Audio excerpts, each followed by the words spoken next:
हर हर महादेव, घर घर महादेव, माता पार्वती की जय हो। आज मैं आप लोगों को शिव चर्चा की बहुत ही सुंदर कहानी लेकर के आई हूँ। आप लोग कहानी पूरी जरूर सुनिएगा। आप लोगों से विनती है, कृपया चैनल को सब्सक्राइब जरूर कर लीजिए और इस वीडियो को एक लाइक कर दीजिए। आइए कहानी को शुरू करते हैं। एक गांव में एक पति पत्नी अपने बच्चों के साथ रहा करते थे। गांव में उनका जैसे तैसे गुजारा ना चला तब वो लोग शहर के लिए निकल गए। सब शहर में जा कर के रहने लगे। जब शहर में रहने लगे तो उनको धीरे धीरे जो उनके पति थे उनको जुए की लत लग गई। कमाते तो बहुत थे लेकिन जुआ बहुत खेलते थे, ताश पत्ते खेलते थे, दारू पीते थे, ये सब कामों में निपुण हो गए। वो अपने दोस्तों के साथ रह करके गलत संगति में पड़ गए। अब जितना वो कमाते थे उतना वो इसी में उड़ा देते थे, नशे पत्ती में। जो गांव की ज़मीन थी वो भी धीरे धीरे वो बेचना चालू कर दिए। आधी ज़मीन गांव की बिक गई। यहाँ पर कोई पूंजी नहीं। पत्नी का रो रो कर बुरा हाल था। अंदर रोती बाहर हंसते रहती थी, किसी से कुछ कहती नहीं थी, क्योंकि उसे पता था कि पति की बुराई तो मेरी भी बुराई ही होगी। मुझे भी लोग अच्छे से नहीं पसंद करेंगे। अगर सबको पता चलेगा कि इसका पति इस तरह रहता है, इसके घर में एक टाइम का खाना नहीं बन पाता है, तो वो लोग मुझे अपने बीच बैठने नहीं देंगे। इसलिए वो हमेशा अपने आप में, अपने अकेले में रो लेती, किसी से कुछ ना कहती। बेचारी का दर्द उसके बच्चे देखते। बच्चे भी माँ का दर्द देखकर रोया करते थे, लेकिन वो बच्चों को समझाती कि बेटा आज दिन बुरे हैं, कल दिन बुरे नहीं होंगे, सब ठीक हो जाएगा। वहीं शहर में ही बहुत जगह शिव चर्चा हुआ करती थी। जब शिव चर्चा होती थी तो जैसे आमतौर पर सबको बुलाया जाता था, उसी तरह उसको भी बुलाया जाता था। वो शिव गुरु कुछ भी नहीं मानती थी, पूजा पाठ को इतना नहीं मानती थी, क्योंकि उसे भगवान पर से विश्वास हट चुका था। उसके अच्छे खासे पति जब ये गलत संगत में पड़ गए तब वो पूजा पाठ छोड़ चुकी थी। वो जाया तो करती थी लेकिन कभी भी उसमें शामिल नहीं होती थी। ना तो वो चर्चा दिया करती थी, ना भजन दिया करती थी, और ना ही किसी से कुछ बात करती थी। बस चुपचाप बैठी रहा करती थी। जब कोई कथा कहानी कहता, अगर दर्द भरी कहानी हुई तो उसके दिल को अगर छुई तो उसकी आंखों से आंसू जरूर निकलते थे। बहुत परेशान रहती थी। एक दिन शिव चर्चा में ही वो बैठी हुई थी। एक गुरु बहना कहानी सुना रही थी।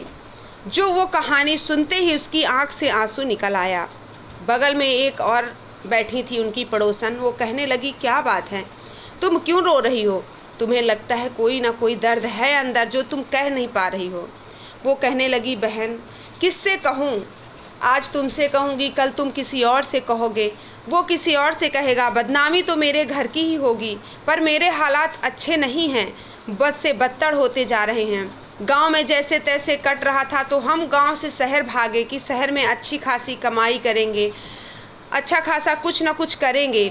लेकिन अब मेरे पति की जो हालत है ना, ऐसी है, जुए ताश और नशे पत्ती में ऐसी भी लग गई है कि जो घर की ज़मीन थी वो भी धीरे धीरे बेचे दे रहे हैं, और कर्जा इतना ले चुके हैं कि लगता है कि इस जन्म में कभी चुका नहीं पाएंगे। और हमारे बस से बदतर होते जा रहे हैं। हमारे अंदर कितना दर्द है ये हम ही जानते हैं। तब वो पड़ोसिन कहने लगी, तुम पागल हो गई हो? इतने दिन से तुम शिव चर्चा में आ रही हो और तुमने शिव को गुरु ही नहीं बनाया, तुमने शिव का नाम ही नहीं लिया, 3 सूत्रों का पालन ही कभी नहीं किया, तो और तुम्हारा दर्द कैसे कम होगा? तुम शिव गुरु को गुरु बनाओ, उनसे अपना दर्द कहो, किसी और से नहीं। ये दुनिया बड़ी मतलबी है, तुम्हारा दर्द सुनेगी तो जरूर, लेकिन अपने सामने उसका मजाक बनाएगी। इसलिए किसी से कुछ ना कहो। जो भी दुख तकलीफ है अपने शिव गुरु से कहो, तुम्हारी परेशानी का हल जरूर निकलेगा। उसने कहा, क्या तुम सच कह रही हो? वो कहने लगी, हाँ मैं बिल्कुल सच कह रही हूँ। मैंने खुद देखा है, मैंने खुद किया है। मेरे बुरे से बुरे दिन अच्छे बन गए। हो सकता है तुम्हारी ज़िंदगी बदल जाए। तुम बस शिव को गुरु बना लो, और जैसे ही तुम शिव चर्चा में आती हो थोड़ा बहुत चर्चा दे दिया करो। उसको ढोलक बजाना भी आता था, गाना भी आता था, कथा कहानी भी आती थी, सब कुछ आता था। लेकिन ऐसी ज़िंदगी थी दुख भरी कि उसको कुछ करने का मन नहीं हो रहा था। इंसान का अंदर से मन तभी व्याकुल होता है, कुछ करने के लिए इच्छा तभी होती है जब खुशी होती है। दुख में तो बस किसी से बात करने की भी इच्छा नहीं होती है। उसी तरह उसके साथ था, लेकिन उसने अपनी पड़ोसन जो थी गुरु बहना, उनकी बात मानी और अगले ही शिव चर्चा में उसने अपना नाम दर्ज कराया और सबसे सीखा। जो गुरु बहना बताई जो थी मेन वहाँ की, जो शिव चर्चा कराया करती थी, उनसे सब कुछ सीख लिया और वैसे करती रही जैसे उन्होंने बताया था। एक भी महीना नहीं हुआ, उसका पति उसकी थोड़ी थोड़ी बातें सुनने समझने लगा। ये शिव गुरु का चमत्कार हो रहा है शुरुआत से। फिर उसने क्या किया, अपनी बेटी और अपने बेटे का नाम भी दर्ज करवा दिया शिव चर्चा में, और उसकी बेटी भी शिव चर्चा करने लगी। शिव चर्चा मतलब 3 सूत्रों का पालन करने लगी। शिव को गुरु बना लिया। शिव जी से अपनी परेशानी कहती, शिव जी के सामने रोती हंसती, जो भी करती। देखते ही देखते समय ऐसे पलटने लगा कि वो खुद स्वयं विश्वास नहीं कर पा रही थी कि कैसे हो सकता है। जितना कर्जा था वो कर्जा इतना ज़्यादा था कि इस जन्म में उतार पाना संभव नहीं था, क्योंकि इतनी आमदनी नहीं थी उसके पति की। उसने धीरे धीरे क्या देख रही है, वो अपने पति में परिवर्तन देख रही है। एक दिन उसका पति आता है और अपने घर में आकर बहुत परेशान रो रहा होता है।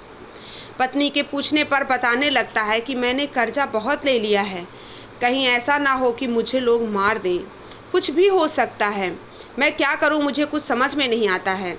पत्नी कहती है कुछ मत करिए, आप बस शिव को गुरु बनाइए और आप जो ये नशा पत्ती करते हैं ये छोड़ दीजिए और ढंग से कमाइए। अगर 4 पैसा सही से कमाएंगे तो धीरे धीरे करके हम सब कुछ कर लेंगे, बस आप ये नशा पत्ती छोड़ दीजिए। उसी दिन से उसने सब कुछ छोड़ दिया, जैसे त्याग सा दिया। शिव को गुरु बना लिया, शिव के 3 सूत्रों का पालन करने लगा और देखते ही देखते उसकी चमत्कार हो गया। उसने शहर में ही एक छोटा सा प्लाट ले लिया। धीरे धीरे करके उसने इधर का उधर पैसा, जैसे जो जान पहचानते थे उनसे ले करके उसने कर्जा चुकाया और धीरे धीरे करके उसका सारा कर्जा खत्म हो गया। उसने अपने लिए एक घर भी बनवाया, छोटा सा घर, जिसमें वो लोग आनंद से रह सकते थे। तो ये एक शिव गुरु का चमत्कार ही था कि जो इतना मतलब अपनी ज़िंदगी बर्बाद मान चुकी थी कि अब कुछ भी नहीं हो सकता, क्योंकि जहाँ से वो देख सकती थी वहाँ से अगर आप भी महसूस करो तो यही होता है कि इतना ज़्यादा कर्जा शहर में हो करके आमदनी अठन्नी खर्चा रुपया वाला हाल था कि आमदनी कुछ नहीं हो रही है और कर्जे में डूबा इंसान क्या करता। उसने क्या किया, अपने दिमाग को बहुत अच्छे से लगाया और बहुत ही अच्छे तरीके से उसने गांव की एक और ज़मीन बेची और शहर में एक छोटी सी ज़मीन लेकर के उसमें अपने लिए घर बनवा लिया। देखते ही देखते वो घर दूसरे मंजिले तक पहुंच गया। कैसे भी करके उधार करके उसने किया, लेकिन किया और धीरे धीरे करके सारा पैसा कर्ज माफ़ हो गया उसका, उसने चुका दिया। उसका पति अच्छे से नौकरी करने लगा, डबल करने लगा। तो उसकी ऐसे दिन आ गए कि जैसे आम जनता के वो बहुत खुशहाल रहने लगी। फिर धीरे धीरे वो क्या करती है, वो भी चर्चा करने लगी। अब वो सबके यहाँ चर्चा कराने जाया करती है, सबके यहाँ चर्चा कराती थी और बहुत ही अच्छे से सबसे व्यवहार किया करती थी। शिव गुरु ने उसके दिन वापस कर दिए। ये शिव गुरु का चमत्कार ही होता है। अगर आप शिव को गुरु बनाते हैं, शिव से अपना दुखड़ा रोते हैं, तो शिव गुरु उसको ज़रूर सुनते हैं, क्योंकि कोई भी पिता अपने बच्चे को रोता बिलखता नहीं देख सकता। गलती हो जाती है बेटे से, लेकिन बेटा अगर दौड़ के अपने पिता के पैरों में गिर जाता है तो पिता उसे माफ़ ज़रूर कर देते हैं। उसी प्रकार हम सब शिव के बच्चे हैं, शिव गुरु के। अगर हमसे कुछ गलती होती है तो हम उनसे क्षमा मांगते हैं और फिर आगे की ज़िंदगी वो खुद हमारी संवार देते हैं। तो शिव गुरु ऐसे ही हैं। आप भी शिव को गुरु बनाइए, 3 सूत्रों का पालन कीजिए। पहले में दया मांगिए, दूसरे में चर्चा कराइए और तीसरे में 108 बार सिर्फ और सिर्फ नमः शिवाय से प्रणाम करना है और आपकी ज़िंदगी बदल जाएगी। मेरी ये कहानी आपको कैसी लगी मुझे कमेंट में हर हर महादेव करके ज़रूर बताइए। अच्छी लगी हो तो वीडियो को लाइक और चैनल को सब्सक्राइब ज़रूर कर दीजिएगा। हर हर महादेव, घर घर महादेव, माता पार्वती की जय हो।